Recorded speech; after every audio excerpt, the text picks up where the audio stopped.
सत श्री अकाल। खबरां टॉप दियां दे विच तुहाडा स्वागत है। मैं हाँ सुखविंदर सिंह। तुसीं देख रहे हो लोकराण चैनल पंजाबी। मेरे नाल इस वेले सियासी माहर डॉक्टर भीमिंदर सिंह मौजूद ने। गलबात करांगे तमाम अखबारां दियां सुर्खियां उत्ते। डॉक्टर साहब स्वागत है तुहाडा। सुखविंदर जी बहुत बहुत धन्यवाद, मेहरबानी जी। डॉक्टर साहब जिस तरीके दे नाल असीं जे कांग्रेस की गल करिए, अखबारां दे विच चर्चा कांग्रेस कमज़ोर क्यों हो रही है, कमज़ोर होने का कारण की है। G23 की मीटिंग हुंदी है, बैठक हुंदी है, गुलाम नबी आज़ाद, कपिल सिब्बल होर भी सीनियर जिहड़े आगू ने जिहड़े मौके किसी ना किसी मौके ते बोलते रहंदे ने कि कांग्रेस दे विच आ कमियां आ खामियां ने, उन्हां नूं दूर करन लई चिंतन एक तरीके नाल आपां कह लईए कि वो कीता गया। ਉਹੀ ਗੱਲ ਹੋਈ कि कांग्रेस कमज़ोर क्यों हो रही है, ਇਹਦਾ फायदा किनू हो रहा है, बीजेपी ਨੂੰ ਕਿੰਨਾ फायदा हो रहा है, क्यों हो रहा है, इस ਪਿੱਛੇ ਕਾਰਨ ਕੀ ਹੈ। ਸੁਖਵਿੰਦਰ ਜੀ ਜਦੋਂ ਤੁਸੀਂ ਆਪਾਂ ਕਾਂਗਰਸ ਦੇ ਇਸ ਅੱਜ ਦੇ ਮੁਕਾਮ ਬਾਰੇ ਗੱਲ ਕਰਾਂਗੇ ਤਾਂ ਲਾਜ਼ਮੀ ਤੌਰ 'ਤੇ ਆਪਾਂ ਨੂੰ ਇਹਦੇ ਇਤਿਹਾਸ ਵੱਲ ਜ਼ਰੂਰ ਝਾਤ ਮਾਰਨੀ ਪਏਗੀ। ਕਾਂਗਰਸ ਦਾ ਇਤਿਹਾਸ 1885 ਤੋਂ ਲੈ ਕੇ ਅੱਜ ਤੱਕ ਦਾ 2020 ਤੱਕ 21 ਦਾ ਜਿਹੜਾ ਇਤਿਹਾਸ ਹੈ, ਇਹ ਬਹੁਤ ਚੁਣੌਤੀਆਂ ਭਰਪੂਰ ਇਤਿਹਾਸ ਰਿਹਾ ਹੈ। ਔਰ ਇਹਦੇ ਵਿੱਚ ਜਦੋਂ ਅਸੀਂ ਗੱਲ ਕਰਦੇ ਹਾਂ ਮਹਾਤਮਾ ਗਾਂਧੀ ਤੋਂ ਲੈ ਕੇ ਜਵਾਹਰ ਲਾਲ ਨਹਿਰੂ, ਉਸ ਤੋਂ ਬਾਅਦ ਸ਼੍ਰੀਮਤੀ ਇੰਦਰਾ ਗਾਂਧੀ ਜੀ, ਫਿਰ ਰਾਜੀਵ ਗਾਂਧੀ ਜੀ, ਫਿਰ ਸੋਨੀਆ ਗਾਂਧੀ ਜੀ ਔਰ ਰਾਹੁਲ ਗਾਂਧੀ ਤੱਕ ਆਪਾਂ ਸਾਰਾ ਦੇਖਦੇ ਹਾਂ ਕਿ ਇੱਕੋ ਪਰਿਵਾਰ ਦੇ ਆਲੇ ਦੁਆਲੇ ਜਿਹੜਾ ਹੈਗਾ ਕਾਂਗਰਸ ਦਾ ਇਤਿਹਾਸ ਜ਼ਿਆਦਾਤਰ ਘੁੰਮਦਾ ਹੈ। ਸੋ ਜਦੋਂ G23 G23 ਲੋਕਾਂ ਨੇ ਇਕੱਠੇ ਹੋ ਕੇ ਅੱਜ ਜਿਹੜਾ ਇੱਕ ਸੰਕਟ ਦੇ ਦੌਰ ਦੇ ਵਿੱਚ ਕਾਂਗਰਸ ਦੇ ਇੱਕ ਮੀਟਿੰਗ ਕੀਤੀ ਹੈ ਤਾਂ ਲਾਜ਼ਮੀ ਤੌਰ 'ਤੇ ਇਹਦੇ ਬਾਰੇ ਸਵਾਲ ਚੱਕੇ ਜਾਣੇ ਜ਼ਰੂਰੀ ਸੀਗੇ। ਸੋ ਇਹ ਸਵਾਲ ਇਸ ਲਈ ਪੈਦਾ ਹੋਏ ਨੇ ਕਿਉਂਕਿ ਪਿਛਲੇ ਲੰਬੇ ਸਮੇਂ ਤੋਂ ਕਾਂਗਰਸ ਹਾਰ ਰਹੀ ਹੈ। ਆਪਾਂ ਦੇਖ ਰਹੇ ਹਾਂ ਪਿਛਲੇ ਲਗਭਗ 2 ਜਿਹੜੇ ਟਰਮਾਂ ਨੇ ਉਹਨਾਂ 'ਚ ਲਗਾਤਾਰ ਹਾਰੀ ਹੈ ਔਰ ਲਗਾਤਾਰ ਉਹਦੀ ਗਿਣਤੀ ਜਿਹੜੀ ਹੈਗੀ ਹੈ ਵੋਟਰਾਂ ਦੀ ਘਟ ਰਹੀ ਹੈ।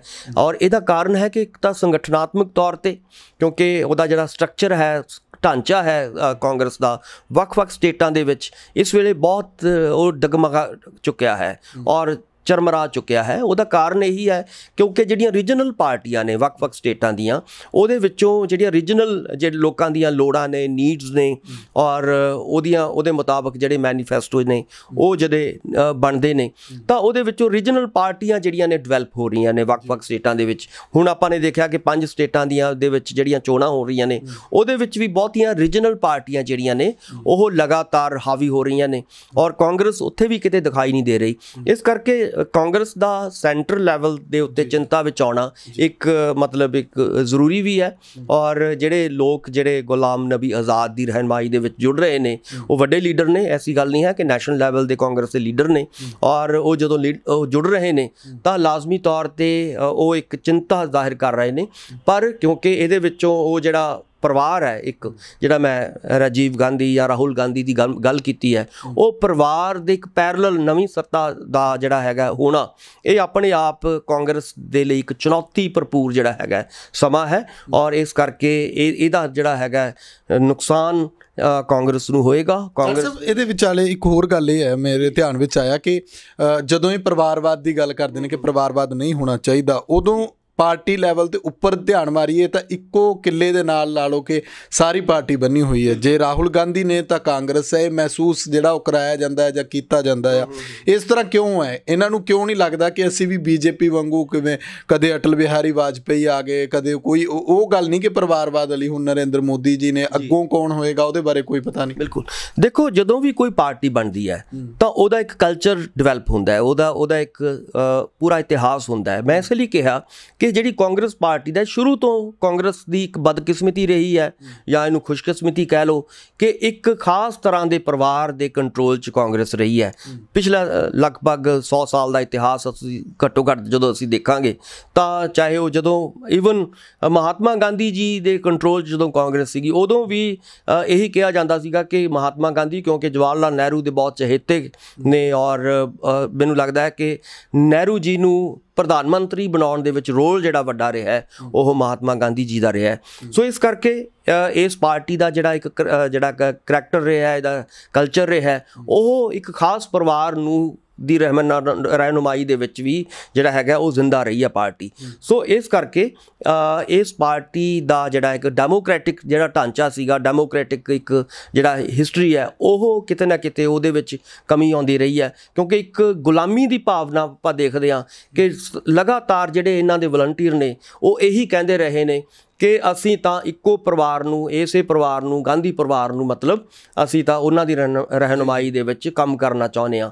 ਸੋ ਲਗਾਤਾਰ ਇਹਦੇ ਵਿੱਚ ਆਵਾਜ਼ਾਂ ਵੀ ਉੱਠਦੀਆਂ ਰਹੀਆਂ ਨੇ ਇਹਦੇ ਵਿਰੋਧ ਦੇ ਵਿੱਚ, ਪਰ ਇੱਕ ਵੱਡਾ ਧੜਾ ਜਿਹੜਾ ਕਾਂਗਰਸ ਦਾ ਰਿਹਾ ਉਹ ਗਾਂਧੀ ਪਰਿਵਾਰ ਦੀ ਰਹਿਨੁਮਾਈ ਨੂੰ ਹਮੇਸ਼ਾ ਹੀ ਕਬੂਲ ਕਰਦਾ ਰਿਹਾ। ਸੋ ਇਸ ਕਰਕੇ ਆਪਾਂ ਇਹ ਜਦੋਂ ਗੱਲ ਕਰਦੇ ਹਾਂ ਤਾਂ ਇਹਦਾ ਫਾਇਦਾ ਬੀਜੇਪੀ ਨੂੰ ਮਿਲਿਆ ਹੈ ਪਿਛਲੇ ਲੰਮੇ ਸਮੇਂ ਦੌਰਾਨ। ਉਹਦੇ ਵਿੱਚੋਂ ਬੀਜੇਪੀ ਆਪਣੇ ਆਪ ਨੂੰ ਇਹ ਕਹਿੰਦੀ ਹੈ ਕਿ ਮੈਂ ਜਿਹੜੀ ਹੈਗੀ ਅਸੀਂ ਡੈਮੋਕ੍ਰੈਟਿਕ ਪਾਰਟੀਆਂ, ਜਿਵੇਂ ਤੁਸੀਂ ਵੀ ਇਸ਼ਾਰਾ ਕੀਤਾ ਹੈ ਕਿ ਆਪਣਾ ਮੋਦੀ ਜੀ ਜਿਹੜੇ ਨੇ ਉਹ ਅੱਜ ਪ੍ਰਧਾਨ ਮੰਤਰੀ ਨੇ, ਕੱਲ੍ਹ ਨੂੰ ਇਹ ਨਹੀਂ ਹੋਏਗਾ ਕਿ ਮੋਦੀ ਦਾ ਜਿਹੜੇ ਖਾਨਦਾਨ ਵਿੱਚੋਂ ਕੋਈ ਅਗਲਾ ਪ੍ਰਧਾਨ ਮੰਤਰੀ ਆਏਗਾ।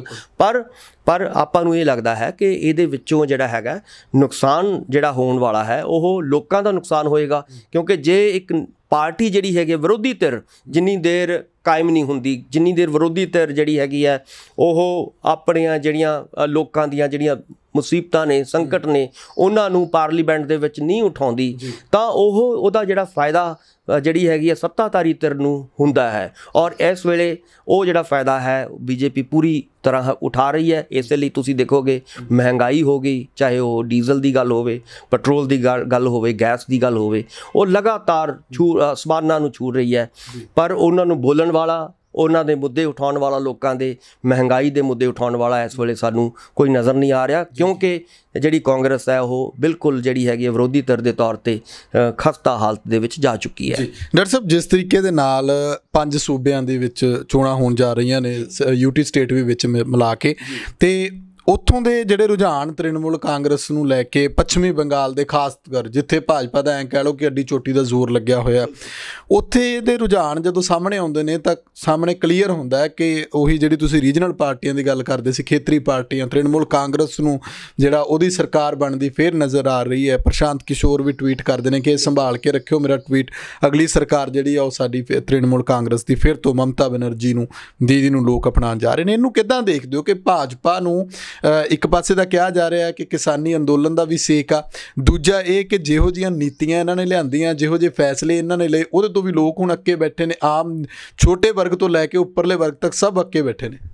ਦੇਖੋ, ਜਿੱਥੋਂ ਤੱਕ ਬੰਗਾਲ ਦਾ ਸਬੰਧ ਹੈ, ਆਪਾਂ ਨੂੰ ਅੱਜ ਦੇ ਦੌਰ ਦੇ ਵਿੱਚ ਹਰ ਸਟੇਟ ਦੀ ਇੱਕ ਵੱਖਰਾ ਹਿਸਟਰੀ ਹੁੰਦੀ ਹੈ, ਵੱਖਰਾ ਇਤਿਹਾਸ ਹੁੰਦਾ ਹੈ। ਸੋ ਉਹਨਾਂ ਦੀ ਵੱਖਰੀ ਸੋਚ ਹੁੰਦੀ ਹੈ, ਵੱਖਰੀ ਮਾਨਸਿਕਤਾ ਹੁੰਦੀ ਹੈ, ਉਹਦੇ ਮੁਤਾਬਕ ਤੁਹਾਨੂੰ ਸਮਝਣਾ ਪਏਗਾ। ਬੰਗਾਲ ਦੇ ਵਿੱਚ ਲਗਾਤਾਰ ਜਿਹੜਾ ਹੈਗਾ 35 ਸਾਲ ਲੈਫਟ ਦੀ ਜਿਹੜੀ ਹੈਗੀ ਸੱਤਾ ਰਹੀ ਹੈ। ਉਸ ਤੋਂ ਬਾਅਦ ਜਿਵੇਂ ਤੁਸੀਂ ਕਿਹਾ ਕਿ ਤ੍ਰਿਣਮੂਲ ਕਾਂਗਰਸ ਜਿਹੜੀ ਹੈਗੀ ਹੈ ਮਮਤਾ ਬੈਨਰਜੀ ਦੇ ਅਧੀਨ ਜਿਹੜੀ ਹੈਗੀ ਹੈ ਉਹ ਆਪਣਾ ਰਾਜ ਸੱਤਾ 'ਚ ਕਾਇਮ ਰਹੀ ਹੈ। ਪਿਛਲੇ 2 ਟਰਮਾਂ ਉਹਨਾਂ ਦੀਆਂ ਰਹੀਆਂ ਨੇ। ਤੁਸੀਂ ਦੇਖੋਗੇ ਕਿ ਜਿਹੜਾ ਬੰਗਾਲ ਹੈ, ਬੰਗਾਲ ਸੁਖਵਿੰਦਰ ਜੀ ਇਸ ਵੇਲੇ ਆਪਾਂ ਨੂੰ ਪਤਾ ਹੈ ਕਿ ਸੱਤਾ ਦਾ ਜਿਹੜਾ ਹੈਗਾ ਉੱਥੇ ਬਹੁਤ ਮਹਾਯੁੱਧ, ਖਾਸ ਤੌਰ 'ਤੇ ਜਿਹੜੀ ਬੀਜੇਪੀ ਹੈ ਉਹ ਪੂਰੀ ਦੀ ਪੂਰੀ ਤਾਕਤ ਉਹਨੇ ਝੋਕੀ ਹੋਈ ਹੈ। ਮੋਦੀ ਤੋਂ ਲੈ ਕੇ ਮੈਨੂੰ ਲੱਗਦਾ ਕਿ ਕੋਈ ਵੀ ਮਿਨਿਸਟਰ ਸੈਂਟਰ ਲੈਵਲ ਦਾ ਉਹਨਾਂ ਨਹੀਂ ਛੱਡਿਆ ਜਿਹੜਾ ਉਹ ਬੰਗਾਲ ਦੇ ਵਿੱਚ ਨਾ ਗਿਆ ਹੋਵੇ। ਇੰਨੀ ਉਹ ਪ੍ਰੋਪੇਗੰਡਾ ਜਿਹੜਾ ਹੈਗਾ ਉੱਥੇ ਚੱਲ ਰਿਹਾ। ਸੋ ਇਹਦਾ ਕਾਰਨ ਮੈਂ ਇਹ ਸਮਝਦਾ ਹਾਂ ਕਿ ਜਿਹੜਾ ਬੰਗਾਲੀ ਜਿਹੜਾ ਹੈਗਾ ਮਨੁੱਖ ਹੈ, ਬੰਗਾਲੀ ਬੰਦਾ ਹੈ, ਉਹ ਕਦੇ ਵੀ ਜਿਹੜੇ ਫਾਸ਼ੀਵਾਦੀ ਏਜੰਡਾ ਹੈ ਬੀਜੇਪੀ ਦਾ, ਜਿਹੜਾ ਉਹਨਾਂ ਨੇ ਹਿੰਦੂ ਮੁਸਲਿਮ ਜਾਂ ਧਰਮਾਂ ਦੇ ਨਾਂ ਦੇ ਉੱਤੇ ਜਾਂ ਜਾਤਾਂ ਦੇ ਨਾਂ ਦੇ ਉੱਤੇ ਇੱਕ ਤਰ੍ਹਾਂ ਨਾਲ ਜਿਹੜਾ ਹੈਗਾ ਗੁੰਡਾਗਰਦੀ ਕਰਨ ਦਾ ਜਿਹੜਾ ਸਿਲਸਿਲਾ ਹੈ, ਜਾਂ ਇਸ ਤੋਂ ਇਲਾਵਾ ਜਿਹੜਾ ਇੱਕ ਫਾਸ਼ੀਵਾਦੀ ਏਜੰਡਾ ਬੀਜੇਪੀ ਲਗਾਤਾਰ ਉਹ ਕੋਸ਼ਿਸ਼ ਕਰਦੀ ਹੈ ਹਿੰਦੂਤਵ ਦਾ ਏਜੰਡਾ ਜਿਹੜਾ ਹੈ ਖੇਲਣ ਦੀ, ਉਸ ਨੂੰ ਉਹ ਨਕਾਰੇਗਾ। ਕਿਉਂਕਿ ਉੱਥੇ ਇੱਕ ਜਿਹੜਾ ਹੈਗਾ ਬਹੁਤ ਚੇਤਨ ਵਰਗ ਰਿਹਾ ਹੈ ਬੰਗਾਲ ਦਾ। ਬੰਗਾਲ ਦੇ ਵਿੱਚ ਆਪਾਂ ਨੂੰ ਪਤਾ ਹੈ, ਇਤਿਹਾਸ ਇਸ ਗੱਲ ਦਾ ਗਵਾਹ ਹੈ ਕਿ ਅੰਗਰੇਜ਼ਾਂ ਦੇ ਖਿਲਾਫ ਸਭ ਤੋਂ ਵੱਧ ਜਾਂ ਵੱਡੀਆਂ ਬਗਾਵਤਾਂ ਜੇ ਕੀਤੀਆਂ ਗਈਆਂ ਨੇ ਕਿਸੇ ਨੇ ਤਾਂ ਮੁਗਾਲੀਆਂ ਨੇ ਕੀਤੀਆਂ ਨੇ। ਇਸ ਤੋਂ ਇਲਾਵਾ ਵੀ ਜਿੰਨੀਆਂ ਵੀ ਆਜ਼ਾਦੀ ਤੋਂ ਬਾਅਦ ਜਿਹੜੀਆਂ ਵੱਡੀਆਂ ਮੂਵਮੈਂਟਸ ਪੰਜਾਬ ਜਾਂ ਭਾਰਤ ਦੇ ਵਿੱਚ ਚੱਲੀਆਂ ਨੇ, ਉਹਦੇ ਵਿੱਚ ਬੰਗਾਲੀਆਂ ਦਾ ਰੋਲ ਜਿਹੜਾ ਹੈਗਾ ਬਹੁਤ ਵੱਡਾ ਰਿਹਾ ਹੈ। ਇਸ ਕਰਕੇ ਬੰਗਾਲ ਬਹੁਤ ਚੇਤਨ ਸੂਬਾ ਹੈ। ਬੰਗਾਲ ਨੂੰ ਇੱਦਾਂ ਤੁਸੀਂ ਫਾਸ਼ੀਵਾਦੀ ਏਜੰਡੇ ਦੇ ਨਾਲ ਜਾਂ ਲੋਕਾਂ ਨੂੰ ਧਰਮਾਂ ਦੇ ਨਾਂ ਦੇ ਉੱਤੇ ਲੜਾ ਕੇ ਤੁਸੀਂ ਸੱਤਾ ਹਾਸਲ ਕਰ ਲੋਗੇ, ਜੇ ਬੀਜੇਪੀ ਇਹ ਸੋਚ ਰਹੀ ਹੈ ਤਾਂ ਬਹੁਤ ਔਖਾ ਹੈ। ਇਸ ਲਈ ਲੋਕ ਇਹ ਚਾਹੁੰਦੇ ਨੇ ਕਿ ਕਿਉਂ ਨਾ ਅਸੀਂ ਤੀਸਰੀ ਵਾਰ ਮਮਤਾ ਨੂੰ ਬਣਾਈਏ, ਪਰ ਅਸੀਂ ਬੀਜੇਪੀ ਨੂੰ ਨਹੀਂ ਲਿਆਉਣਾ ਚਾਹਣਗੇ, ਕਿਉਂਕਿ ਉਹਨਾਂ ਦੇ ਪਿੱਛੇ ਇੱਕ ਲੈਫਟ ਦੀ ਜਿਹੜੀ ਵਿਚਾਰਧਾਰਾ ਹੈ, ਖੱਬੇ ਪੱਖੀਆਂ ਦੀ ਜਿਹੜੀ ਸੋਚ ਹੈ ਪਿਛਲੇ ਲੰਮੇ ਸਮੇਂ ਤੋਂ ਜੁੜੀ ਹੋਈ, ਉਹ ਬਹੁਤ ਹੀ ਜ਼ਿਆਦਾ ਤਾਕਤਵਰ ਹੈ। ਉਹ ਫਾਸ਼ੀਵਾਦੀ ਏਜੰਡੇ ਨੂੰ ਕਦੇ ਕਬੂਲ ਨਹੀਂ ਕਰਨਗੇ। ਬੰਗਾਲੀ ਦਾ ਇੱਕ ਇਤਿਹਾਸ ਇਹ ਰਿਹਾ ਹੈ। ਜੀ ਬਿਲਕੁਲ। ਡਾਕਟਰ ਸਾਹਿਬ, ਅਗਲੀ ਖਬਰ ਇਹ ਹੈ ਕਿ ਹੁਣ ਜਦੋਂ ਪੈਟਰੋਲ ਤੇ ਡੀਜ਼ਲ ਮਹਿੰਗਾਈ ਦੇ ਮਾਰੇ ਲੋਕ ਫਿਰਦੇ ਨੇ, ਗੈਸ ਦੇ ਵੀ ਭਾਅ ਵਧੇ ਹੋਏ ਨੇ ਲਗਾਤਾਰ ਇਸ ਤਰੀਕੇ ਦੇ ਨਾਲ, ਉਹਦੇ ਵਿੱਚ ਹੁਣ ਸਲਾਹ ਇਹ ਦਿੱਤੀ ਜਾ ਰਹੀ ਹੈ ਕਿ ਸੂਬਾ ਸਰਕਾਰਾਂ ਤੇ ਕੇਂਦਰ ਸਰਕਾਰ ਰਲ ਕੇ 5-5 ਰੁਪਏ ਤੇਲ ਦੀਆਂ ਕੀਮਤਾਂ ਦੇ ਉੱਤੇ ਕੰਟਰੋਲ ਕਰਨ ਦੇ ਲਈ 10 ਰੁਪਏ ਦਾ ਮਤਲਬ ਕਿ ਜਿਹੜਾ ਉਹ ਘਾਟਾ ਸਹਿਣ, ਜਾਂ ਫਿਰ ਇੱਦਾਂ ਕਹਿ ਲਓ ਕਿ ਉਹ ਕਟੌਤੀ ਕਰਨ ਟੈਕਸਾਂ ਦੇ ਵਿੱਚ। ਇਸ ਤਰੀਕੇ ਦੇ ਨਾਲ ਲੋਕਾਂ ਨੂੰ ਰਾਹਤ ਮਿਲ ਸਕਦੀ ਹੈ। ਇਹਨੂੰ ਕਿੱਦਾਂ ਦੇਖਦੇ ਹੋ? ਲੋਕ ਤਾਂ ਰਾਹਤ ਚਾਹੁੰਦੇ ਨੇ, ਪਰ ਕੀ ਇਸ ਤਰ੍ਹਾਂ ਦੀ ਰਾਹਤ ਜਾਂ ਇਸ ਤੋਂ ਵੱਧ ਹੋ ਸਕਦੀ ਹੈ, ਜਾਂ ਟੈਕਸਾਂ ਦਾ ਬੋਝ ਕਿੰਨਾ ਆਮ ਬੰਦੇ ਉੱਤੇ? ਦੇਖੋ, ਇੱਕ ਤਾਂ ਵੱਡਾ ਕਾਰਨ ਮਹਿੰਗਾਈ ਵਧਣ ਦਾ, ਖਾਸ ਤੌਰ 'ਤੇ ਜਿਹੜੀ ਪੈਟਰੋਲ ਡੀਜ਼ਲ ਗੈਸ ਦੀ ਮਹਿੰਗਾਈ ਵਧਣ ਦਾ ਲਗਾਤਾਰ, ਕਿਉਂਕਿ ਵਧ ਰਹੀ, ਅੱਜ ਵੀ ਅਖਬਾਰਾਂ ਦੀ ਖਬਰ ਹੈ ਕਿ ਅੱਜ ਵੀ ਵਧਾਇਆ ਹੈ, ਪਿਛਲੇ ਕੁਝ ਦਿਨਾਂ ਦੇ ਵਿੱਚ ਹੀ ਬਹੁਤ ਜ਼ਿਆਦਾ ਜਿਹੜਾ ਹੈਗਾ ਰੇਟ ਵਧੇ ਨੇ। ਇਹਦਾ ਇੱਕ ਤਾਂ ਕਾਰਨ ਸੁਖਵਿੰਦਰ ਜੀ ਮੈਂ ਇਹ ਮੰਨਦਾ ਹਾਂ ਕਿ ਵਿਰੋਧੀ ਧਿਰ, ਜਿਵੇਂ ਆਪਾਂ ਕਿਹਾ ਕਿ ਵਿਰੋਧੀ ਧਿਰ ਜਿਹਨੇ ਰੌਲਾ ਪਾਉਣਾ ਹੁੰਦਾ ਹੈ, ਚਾਹੇ ਪਾਰਲੀਮੈਂਟ ਹੋਵੇ, ਚਾਹੇ ਸੜਕ ਹੋਵੇ, ਚਾਹੇ ਕੋਈ ਹੋਰ ਹੋਵੇ, ਉੱਥੇ ਤੁਸੀਂ ਸੜਕਾਂ ਦੇ ਉੱਤੇ ਉਤਰ ਕੇ, ਚਾਹੇ ਪਾਰਲੀਮੈਂਟ ਵਿਧਾਨ ਸਭਾਵਾਂ ਦੇ ਵਿੱਚ ਆਪਣਾ ਜਿਹੜਾ ਹੈਗਾ ਮੁੱਦਾ ਰੱਖਦੇ ਹੋ ਕਿ ਅਸੀਂ ਇਸ ਨੂੰ ਬਰਦਾਸ਼ਤ ਨਹੀਂ ਕਰਾਂਗੇ, ਮਹਿੰਗਾਈ ਨੂੰ। ਇਹ ਅਸੀਂ ਦੇਖਿਆ ਹੈ ਕਿ ਇਹ ਨਹੀਂ ਹੋ ਰਿਹਾ। ਕਾਂਗਰਸ ਬੇਸ਼ੱਕ ਆਪਾਂ ਨੂੰ ਜਿਵੇਂ ਪਤਾ ਹੈ ਕਿ ਜਿੰਨੀ ਕੁ ਹੈ ਉਹ ਵੀ ਨਹੀਂ ਕਰ ਰਹੀ, ਕਿਉਂਕਿ ਵਿਰੋਧੀ ਧਿਰ, ਉਹਦਾ ਇੱਕ ਪਹਿਲਾਂ ਤਾਂ ਰੋਲ ਉਹਦਾ ਬਣਦਾ ਸੀਗਾ, ਉਹ ਨਹੀਂ ਨਿਭਾਈ। ਉਹਦਾ ਫਾਇਦਾ ਬੀਜੇਪੀ ਉਠਾ ਰਹੀ ਹੈ।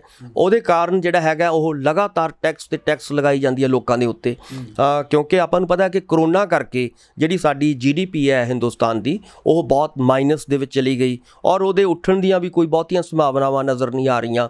ਇਸ ਕਰਕੇ ਉਹਨੂੰ ਲੱਗਦਾ ਹੈ ਬੀਜੇਪੀ ਸਰਕਾਰ ਨੂੰ ਕਿ ਅਸੀਂ ਕਿਉਂ ਨਾ ਇਸੇ ਤੋਂ ਪੈਸਾ ਕਮਾ ਲਈਏ, ਅਸੀਂ ਪੈਟਰੋਲ ਡੀਜ਼ਲ ਗੈਸ ਤੋਂ, ਕਿਉਂਕਿ ਬੁਨਿਆਦੀ ਲੋੜਾਂ ਨੇ ਲੋਕਾਂ ਦੀਆਂ, ਲੋਕ ਇਹਨੂੰ ਵਰਤ ਰਹੇ ਨੇ, ਕਿਉਂਕਿ ਇਦੋਂ ਬਿਨਾਂ ਗੁਜ਼ਾਰਾ ਨਹੀਂ ਹੈ। ਸੋ ਇਸ ਕਰਕੇ ਉਹ ਇਸ ਦਾ ਫਾਇਦਾ ਉਠਾ ਕੇ ਲੋਕਾਂ ਦੀ ਮਜਬੂਰੀ ਦਾ ਉਹ ਕੀ ਕਰ ਰਹੀ ਹੈ ਕਿ ਵੱਧ ਤੋਂ ਵੱਧ ਟੈਕਸ ਜਿਹੜਾ ਹੈਗਾ ਉਹ ਲੈ ਰਹੀ ਹੈ। ਔਰ ਇਹਦੇ ਵਿੱਚ, ਕਿਉਂਕਿ ਜੇ ਤੁਸੀਂ ਸਟੇਟ ਸਰਕਾਰ ਦੀ ਗੱਲ ਕੀਤੀ ਹੈ, ਜੇ ਸਟੇਟਾਂ ਇਹ ਗੱਲ ਕਰਦੀਆਂ ਨੇ, ਕਿਉਂਕਿ GST ਦਾ ਜਿਹੜਾ ਪੈਸਾ ਹੈ ਸੁਖਵਿੰਦਰ ਜੀ, ਉਹ ਆਪਾਂ ਦੇਖਿਆ ਹੈ ਕਿ ਜਿਹੜੀ ਸੈਂਟਰ ਹੈ ਬਹੁਤ ਘੱਟ ਪੈਸਾ ਜਿਹੜਾ ਹੈਗਾ ਉਹ GST ਦਾ ਸਟੇਟਾਂ ਨੂੰ ਇਸ ਵੇਲੇ ਮਿਲ ਰਿਹਾ ਹੈ। ਸੋ ਸਟੇਟ ਕੋਲੇ ਇੱਕੋ ਇੱਕ ਜਿਹੜਾ ਬਚਦਾ ਹੈ ਉਹ ਹੈਗਾ ਕਿ ਰੈਵਨਿਊ ਜਿਹੜਾ ਇਕੱਠਾ ਕਰਨਾ, ਚਾਹੇ ਉਹ ਤੇਲ ਦਾ ਹੋਵੇ, ਚਾਹੇ ਸ਼ਰਾਬ ਦਾ ਹੋਵੇ। ਇਸ ਲਈ ਸਟੇਟ ਦੀ ਇਹ ਕੋਸ਼ਿਸ਼ ਹੋਏਗੀ ਕਿ ਅਸੀਂ ਵੱਧ ਤੋਂ ਵੱਧ ਜਿਹੜਾ ਹੈਗਾ ਅਸੀਂ ਇੱਥੇ ਜਿਹੜਾ ਟੈਕਸ ਲਾਈਏ। ਸੋ ਨਾ ਤਾਂ ਸਟੇਟ ਜਿਹੜੀ ਹੈਗੀ ਘਟਾ ਰਹੀ ਹੈ ਰੈਵਨਿਊ ਟੈਕਸ ਜਿਹੜਾ ਹੈਗਾ, ਨਾ ਹੀ ਸੈਂਟਰ ਘਟਾ ਰਹੀ ਹੈ। ਇਸ ਕਰਕੇ ਦੋਨਾਂ ਜਿਹੜੀ ਧਿਰਾਂ ਦੀ ਜਿਹੜੀ ਮਾਰ ਹੈ ਉਹ ਆਮ ਲੋਕਾਂ ਦੇ ਉੱਤੇ ਪੈ ਰਹੀ ਹੈ ਤੇ ਮਹਿੰਗਾਈ ਲਗਾਤਾਰ ਵੱਧ ਰਹੀ ਹੈ। ਜੀ ਬਿਲਕੁਲ। ਅਖੀਰ ਦੇ ਵਿੱਚ ਹੁਣ ਮੈਨੂੰ ਇਹ ਦੱਸਿਓ ਕਿ ਅੰਦੋਲਨ ਦੇ ਦੌਰਾਨ ਹੁਣ ਇੱਕ ਨਵੀਂ ਤਰ੍ਹਾਂ ਦੀ ਜਿਹੜੀ ਉਹ ਮੰਗ ਉੱਠਣ ਲੱਗੀ ਹੈ, ਹਾਲਾਂਕਿ ਪਹਿਲਾਂ ਵੀ ਉੱਠਦੀ ਰਹੀ ਹੈ, ਪਰ ਹੁਣ ਕਿਹਾ ਜਾ ਰਿਹਾ ਕਿ ਜਦੋਂ ਲੋਕ ਜਾਗਰੂਕ ਹੋ ਗਏ ਨੇ, ਲੋਕਾਂ ਨੂੰ ਇਹ ਗੱਲਾਂ ਸਾਰੀਆਂ ਸਮਝਣੀਆਂ ਚਾਹੀਦੀਆਂ। ਜਿਸ ਤਰੀਕੇ ਦੇ ਨਾਲ ਏਕਤਾ ਤੇ ਭਾਈਚਾਰਕ ਸਾਂਝ ਜਿਹੜੀ ਉੱਥੇ ਬਣਾ ਕੇ ਰੱਖੀ, ਉਹ ਪਿੰਡਾਂ 'ਚ ਵੀ ਬਣਾ ਕੇ ਰੱਖੋ। ਕਹਿੰਦੇ ਸਾਂਝੇ ਸਿਵੇ ਹੋਣੇ ਚਾਹੀਦੇ ਨੇ, ਸਾਂਝੇ ਗੁਰਦੁਆਰੇ, ਇੱਕ ਗੁਰਦੁਆਰਾ ਪਿੰਡ ਦੇ ਵਿੱਚ ਇੱਕ ਸਿਵਾ ਹੋਣਾ ਚਾਹੀਦਾ। ਇਸ ਤਰੀਕੇ ਦੇ ਨਾਲ ਇਹ ਨਹੀਂ ਕਿ ਜਾਤਾਂ ਦੇ ਆਧਾਰ ਤੇ ਉਹਨਾਂ ਨੂੰ ਵੱਖਰਾ ਵੱਖਰਾ ਰੱਖਿਆ ਜਾਵੇ। ਇਹਨੂੰ ਕਿੱਦਾਂ ਦੇਖਦੇ ਜੀ? ਇਸ ਨੂੰ ਮੈਂ ਇੱਦਾਂ ਦੇਖਦਾ ਕਿ ਕੱਲ੍ਹ 27 ਫਰਵਰੀ ਨੂੰ ਬਹੁਤ ਵੱਡਾ ਦਿਨ ਹੁੰਦਾ ਹੈ। ਉਹ ਦਿਨ ਇਸ ਲਈ ਮੈਂ ਕਹਿਣਾ ਕਿਉਂਕਿ ਇਸ ਦਿਨ ਮਹਾਨ ਸੰਤ, ਮਹਾਨ ਭਗਤ ਸ਼੍ਰੀ ਗੁਰੂ ਰਵਿਦਾਸ ਜੀ ਦਾ ਪ੍ਰਕਾਸ਼ ਪੁਰਬ ਹੋਇਆ ਕੱਲ੍ਹ, ਔਰ ਇਸ ਨੂੰ ਕਿਸਾਨਾਂ ਨੇ ਪੂਰੇ ਹਿੰਦੁਸਤਾਨ ਦੇ ਵਿੱਚ ਮਨਾਇਆ, ਬਹੁਤ ਸ਼ਰਧਾਪੂਰਵਕ ਮਨਾਇਆ ਹੈ। ਗੁਰੂ ਰਵਿਦਾਸ ਜੀ ਜਿਹੜੇ ਕਿ ਆਪਾਂ ਨੂੰ ਪਤਾ ਹੈ ਕਿ ਇੱਕ ਦਲਿਤ ਪਰਿਵਾਰ ਨਾਲ ਸੰਬੰਧਿਤ ਰੱਖਦੇ ਸੀਗੇ, ਔਰ ਉਹਨਾਂ ਦੀ ਜਿਹੜੀ ਮਹਾਨਤਾ ਇਸ ਗੱਲ ਵਿੱਚ ਸੀ ਕਿ ਉਹਨਾਂ ਨੇ ਆਪਸੀ ਭਾਈਚਾਰੇ ਦਾ ਔਰ ਬਰਾਬਰੀ ਦਾ ਜਿਹੜਾ ਸੰਦੇਸ਼ ਪਹਿਲੀ ਵਾਰੀ ਅੱਜ ਤੋਂ ਲਗਭਗ 650 ਸਾਲ ਪਹਿਲਾਂ ਪੂਰੀ ਦੁਨੀਆ ਨੂੰ ਦਿੱਤਾ। ਔਰ ਉਹ ਸੰਦੇਸ਼ ਇਹ ਸੀਗਾ ਕਿ ਇੱਕ ਜਿਹੜਾ ਹੈਗਾ ਬੇਗਮਪੁਰਾ ਸ਼ਹਿਰ ਕਾ ਨਾਉ, ਉਹਨਾਂ ਨੇ ਬਹੁਤ ਮਸ਼ਹੂਰ ਉਹਨਾਂ ਦਾ ਸ਼ਬਦ, ਹਾਂ, ਸ਼ਹਿਰ ਕੋ ਨਾਉ।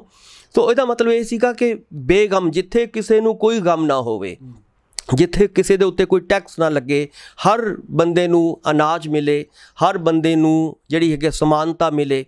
ਔਰ ਇਹ ਗੱਲਾਂ ਉਹ 650 ਸਾਲ ਪਹਿਲਾਂ ਕਹਿਣੀਆਂ ਆਪਣੇ ਆਪ 'ਚ ਮਾਇਨੇ ਰੱਖਦੀਆਂ ਨੇ।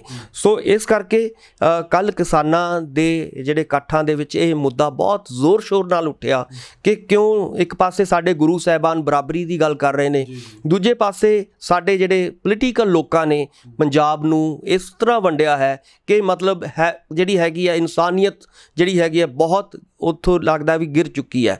ਉਹਦਾ ਕਾਰਨ ਇਹ ਹੈ ਕਿ ਸਾਡੇ ਜਿਹੜੇ ਸੀਗੇ ਸਿਵੇ ਤੱਕ ਵੰਡੇ ਗਏ। ਸਾਡੇ ਇਹ ਫਲਾਣੇ, ਇਹ ਦਲਿਤਾਂ ਦਾ ਸਿਵਾ ਹੈ ਪਿੰਡਾਂ ਦੇ ਵਿੱਚ, ਇਹ ਜੱਟਾਂ ਦਾ ਸਿਵਾ ਹੈ, ਇਹ ਫਲਾਣਿਆਂ ਦਾ ਸਿਵਾ ਹੈ। ਉਹ ਜਦੋਂ ਤੁਸੀਂ ਇਸ ਹੱਦ ਤੱਕ ਮਨੁੱਖਤਾ ਗਿਰ ਜਾਏ ਤਾਂ ਮੈਨੂੰ ਲੱਗਦਾ ਹੈ ਕਿ ਇਸ ਤੋਂ ਉੱਤੇ ਕੋਈ ਹੋਰ ਗਿਰਾਵਟ ਨਹੀਂ ਹੋ ਸਕਦੀ। ਸੋ ਇਸੇ ਤਰ੍ਹਾਂ ਜਿਵੇਂ ਤੁਸੀਂ ਗੁਰਦੁਆਰਾ ਸਾਹਿਬ ਦੀ ਗੱਲ ਕੀਤੀ ਹੈ ਕਿ ਆਪਾਂ ਨੂੰ ਪਤਾ ਹੈ ਕਿ ਪਿੰਡਾਂ ਤੇ ਸ਼ਹਿਰਾਂ ਦੇ ਵਿੱਚ ਵੀ ਜਿਹੜੇ ਨੇ ਉਹ ਗੁਰਦੁਆਰੇ ਇਹ ਫਲਾਣੇ ਕਿਹਨਾਂ ਦਾ ਗੁਰਦੁਆਰਾ ਹੈ ਜਾਤਾਂ ਦੇ ਨਾਂ ਦੇ ਉੱਤੇ ਬਣੇ ਹੋਏ ਨੇ। ਜਦੋਂ ਕਿ ਸਾਡੀ ਜਿਹੜੀ ਫਿਲਾਸਫੀ ਹੈ, ਸਿੱਖੀ ਦੀ ਫਿਲਾਸਫੀ ਜਾਂ ਗੁਰੂ ਰਵਿਦਾਸ ਜੀ ਦੀ ਫਿਲਾਸਫੀ ਜਿਹੜੀ ਹੈਗੀ ਹੈ, ਉਹ ਇਹ ਮੰਗ ਕਰਦੀ ਹੈ ਕਿ ਸਾਰੇ ਮਨੁੱਖ ਬਰਾਬਰ ਨੇ।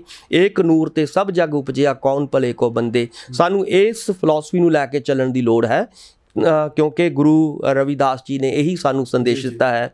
ਔਰ ਇਹ ਸੰਦੇਸ਼ ਜੇ ਪੰਜਾਬ ਦੇ ਉੱਤੇ ਲਾਗੂ ਹੁੰਦਾ ਤਾਂ ਲਾਜ਼ਮੀ ਤੌਰ 'ਤੇ ਜਿਹੜੀਆਂ ਵੰਡੀਆਂ ਨੇ, ਇਹ ਜਿਹੜੀਆਂ ਪਾਈਆਂ ਹੋਈਆਂ ਪਿਛਲੇ ਸਾਡੇ ਰਾਜਨੀਤੀਵਾਨਾਂ ਨੇ ਸਾਨੂੰ ਵੰਡਿਆ ਹੋਇਆ, ਉਹਨੂੰ ਅਸੀਂ ਨਕਾਰਦੇ ਹੋਏ ਅਸੀਂ ਇੱਕ ਚੰਗਾ ਸਮਾਜ, ਚੰਗਾ ਜਿਹੜਾ ਇੱਕ ਐਗਜ਼ਾਮਪਲ ਦੇ ਤੌਰ 'ਤੇ, ਇੱਕ ਉਦਾਹਰਨ ਦੇ ਤੌਰ 'ਤੇ ਜਿਹੜਾ ਸਮਾਜ ਹੈ ਅਸੀਂ ਪੰਜਾਬ ਦੇ ਵਿੱਚ ਬਣਾ ਸਕਦੇ ਹਾਂ। ਸੋ ਰਵਿਦਾਸ ਜੀ ਦੀ ਦੇਣ ਨੂੰ ਅੱਜ ਕੱਲ੍ਹ ਜਿਹੜਾ ਹੈਗਾ ਯਾਦ ਕੀਤਾ ਗਿਆ, ਇਹ ਇੱਕ ਚੰਗੀ ਗੱਲ ਆਪਾਂ ਮੰਨ ਸਕਦੇ ਹਾਂ। ਜੀ ਸ਼ੁਕਰੀਆ, ਧੰਨਵਾਦ। ਸੋ ਮੇਰੇ ਨਾਲ ਮੌਜੂਦ ਸਨ ਉੱਘੇ ਸਿਆਸੀ ਮਾਹਰ ਡਾਕਟਰ ਭੀਮਿੰਦਰ ਸਿੰਘ। ਜਿਸ ਤਰੀਕੇ ਦੇ ਨਾਲ ਕਿਸਾਨ ਅੰਦੋਲਨ ਦੇ ਨਾਲ ਵੱਖੋ ਵੱਖਰੀਆਂ ਖਬਰਾਂ ਸਾਹਮਣੇ ਆ ਰਹੀਆਂ ਨੇ, ਕਾਂਗਰਸ ਕਮਜ਼ੋਰ ਕਿਉਂ ਹੋ ਰਹੀ ਹੈ, ਬੀਜੇਪੀ ਨੂੰ ਆਖਰਕਾਰ ਪੱਛਮੀ ਬੰਗਾਲ ਦੇ ਵਿੱਚ ਹਾਰ ਦਾ ਸਾਹਮਣਾ ਕਿਉਂ ਕਰਨਾ ਪਏਗਾ, ਇਹ ਸਾਰੇ ਭਾਵੇਂ ਨਤੀਜੇ ਆਉਣ 'ਤੇ ਪਤਾ ਲੱਗਣਾ, ਉਸ ਉੱਤੇ ਅਸੀਂ ਚਰਚਾ ਕੀਤੀ ਹੈ। ਮੈਨੂੰ ਇਜਾਜ਼ਤ ਦਿਓ, ਆਪਣੇ ਵਿਚਾਰ ਕਮੈਂਟ ਜ਼ਰੂਰ ਕਰਿਓ। ਲੋਕ ਰਾਣੀ ਚੈਨਲ ਪੰਜਾਬੀ ਨੂੰ ਸਬਸਕ੍ਰਾਈਬ ਕਰੋ। ਧੰਨਵਾਦ।